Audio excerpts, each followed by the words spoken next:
Mais on commence d'abord par les audiences. Il y a enfin eu un gros score en prime. Ouais, vous l'avez entendu dans le journal d'Émilie Dès, déception pour les Français, mais c'est un bon score effectivement pour le foot. Ce match de foot, 5 100 000 supporters devant TF1. Ça faisait longtemps qu'on n'avait pas vu ce score. La chaîne diffusait la rencontre entre la France et la Côte d'Ivoire 2-1 pour les Ivoiriens. Rappelons-le, TF1 était en tête devant toutes les autres chaînes, devant France 3 qui rediffusait le téléfilm Le Mort à la plage avec Michel Jonas, qui a fait un bon score aussi, 2 900 000 téléspectateurs. Et bon score aussi pour les demi-finales dames de Roland-Garros sur France 2 qui ont réuni jusqu'à 2,5 millions de téléspectateurs au moment de la victoire surprise de cette inconnue polonaise Maja Swiatek qui s'est qualifiée pour la finale alors que personne ne la connaissait, il faut le dire, il y a encore 15 jours. Très forte. Europe 1, le journal des médias. Et puis toujours en parlant d'audience, on fait le point ce matin sur les scores de T18 qui fêtera ses 1 an demain. Oui, on aurait pu mettre la chanson de Stevie Wonder, Happy Birthday, mais l'ambiance n'est pas forcément à la fête. Si on observe les audiences de cette nouvelle chaîne, entre septembre et janvier, T18 a réuni moins d'1% du public. En février, avril, mai, c'était un petit peu au-dessus parce que la chaîne est parvenue à atteindre ce cap des 1%. Voilà, ça progresse, mais lentement. Avec un budget de 30 millions d'euros par an, on peut d'ores et déjà dire que financièrement, il va falloir quelques années pour que cette chaîne soit à l'équilibre. Elle s'est fixée pour ça jusqu'à 2029. À voir aussi ce que prévoit T18 pour sa rentrée. On sait déjà que Laurent Ruquier, visage le plus connu de la chaîne, arrêtera de présenter son émission chez Ruquier en fin de saison, c'est-à-dire dans quelques jours. Oui, en général, les bons scores qu'ils arrivent à faire, c'est surtout avec des films. Des films, des rediffusions, des documentaires, exactement. Bien sûr. Et on reste sur les programmes avec le magazine de la santé qui devrait changer de chaîne dès septembre. Ouais, l'année dernière, on parlait de l'éventuel arrêt de cette émission qui existe finalement toujours, qui est diffusée par France 5 depuis 1998, même si le nom a changé. À la rentrée prochaine, l'émission quotidienne présentée désormais par Jimmy Mohamed pourrait basculer sur France 2, selon les informations du Parisien aujourd'hui en France. Le Mac de la santé pourrait être regardé à 15h. Alors on a regardé la grille des programmes à 15h. C'est la rediffusion de Ça commence aujourd'hui de Faustine Bollert. Actuellement, il y a l'inédit en tout début d'après-midi et c'est suivi d'une rediffusion. Et cette rediffusion pourrait donc laisser la place au Mac de la santé. Et toujours d'après le Parisien aujourd'hui en France, France Télé aimerait bien que Jimmy Mohamed soit accompagné d'une co-animatrice, mais apparemment lui il préférait rester seul.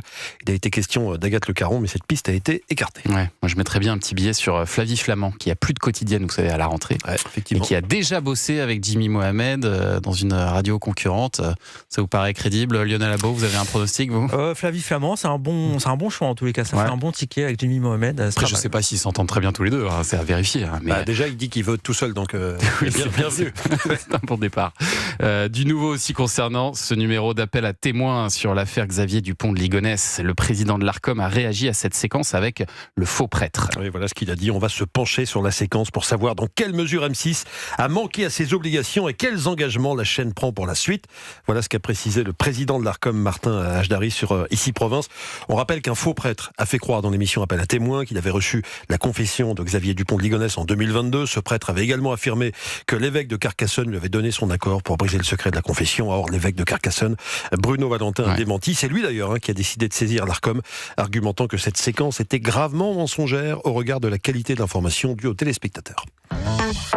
Et puis on change complètement de registre avec Ambre, la grande gagnante de la dernière édition de la Star Academy qui vient de sortir son tout premier single. Ambre a 19 ans, elle a remporté la Starac le 7 février dernier, notamment grâce à vous Thomas, et aux nombreux appels et aux votes que vous avez lancés. Je ne sais pas combien de fois vous avez appelé Thomas. Cette nuit, la jeune chanteuse a posté sur les plateformes son tout premier single, il s'appelle Je me demande. Pourquoi je suis là? Pourquoi c'est moi et pas une autre? Et je tourne mais j'y crois et je regarde pas en bas. J'ai pas peur de la foudre. Ambre que l'on suit depuis ses débuts à la Star Academy, qu'on a déjà reçu plusieurs fois ici dans ce studio Coluche. Thomas, 2 fois, c'est ça? Oui, c'est ça. On a reçu un petit message d'ailleurs de Ambre, rien que pour nous écouter. Hello Thomas, hello Anissa, hello à tous les auditeurs de Europe 1. J'espère que vous allez bien, je suis trop contente que vous passiez. Je me demande, mon tout premier single. Je voulais vous remercier aussi pour toutes les fois où je suis venue vous voir sur le plateau. J'ai trop hâte de repasser. En ce moment, je suis sur le Starac Tour, donc c'est un peu compliqué de venir. Justement, en parlant de Starac Tour, je vous donne rendez-vous samedi sur TF1, parce que c'est la toute première fois que je vais interpréter Je me demande en live. J'ai trop hâte. Et à très vite, j'espère. Gros bisous. Voilà, il n'avait pas le temps de trop passer. sympa. Elle n'avait pas le temps de passer, Thomas. Excuse, Mais elle va acceptée. revenir.